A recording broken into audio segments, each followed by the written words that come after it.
the morning, the chief priests got together with the lawmakers to discuss what they would do with Jesus. Jesus was led before them. They demanded to know if he was the Son of God. Jesus answered them, "If I tell you, you won't believe me." That response didn't satisfy their appetite for injustice. They insisted again, asking if he was the Son of God. "Yes, I am." The chief priests and lawmakers got what they wanted to hear. They told themselves that they didn't need any more testimony. They just heard it from his own lips. They felt that they were ready for the next step, the trial of Jesus. They carted Jesus off to Pontius Pilate, the governor of the region.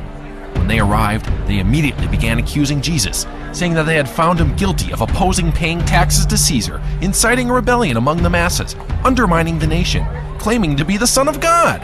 Pilate asked Jesus, "Are you king of the Jews, like they say that you say?" "Yes," Jesus replied. Pilate paused to think the situation over. You see, it was Pilate's gut feeling that Jesus was being falsely accused. Pilate reconciled his thoughts and made an announcement to the chief priests and to the crowd below. "I've heard what he had to say. I have thought it over, and I don't really see any kind of grounds on which to charge this man." The crowd was displeased with Pilate's response, to say the least. The tension was rising. This didn't play well with Pilate. He knew that he had to do something about this, so he sent Jesus to an even higher power to make a decision, King Herod. They then sent Jesus off to King Herod.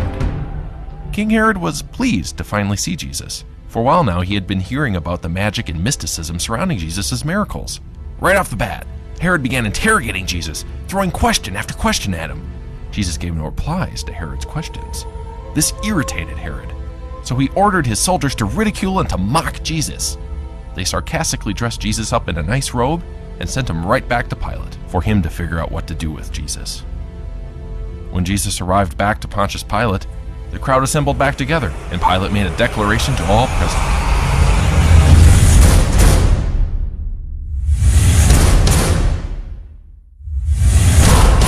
"You brought me this man as one who has been accused of inciting a revolution. I've found no concrete evidence for your charges against him. Neither has King Herod. Jesus has done nothing to deserve being killed. I'll punish him, but then he'll have to be released." This didn't play well with the crowd. They were whipped into a frenzy. They began shouting in unison, "Away with this man! Away with this man! Away with this man! Away with this man!" Their demands only increased. They began to demand the release of another prisoner in exchange for Jesus' death. "Release Barabbas! Release Barabbas! Release Barabbas! Release Barabbas!" Pilate had a sticky situation on his hands. He had to figure out what to do. The demands were only growing stronger and stronger by the minute. The crowd then began to shout, "Crucify him! Crucify him! Crucify him! Crucify him!" Pilate, realizing that he had a mob on his hands, had to do something radical to extinguish the impending riot. What was he to say? What was he to do? What's the right call? What decision had to be made? The crowd prevailed. Pilate granted their demands. He released Barabbas, the murderer, and ordered the crucifixion of Jesus. The soldiers led Jesus away, seizing one of his disciples along the way, making him carry the cross behind Jesus. They were taking Jesus to the hill, where he would be crucified.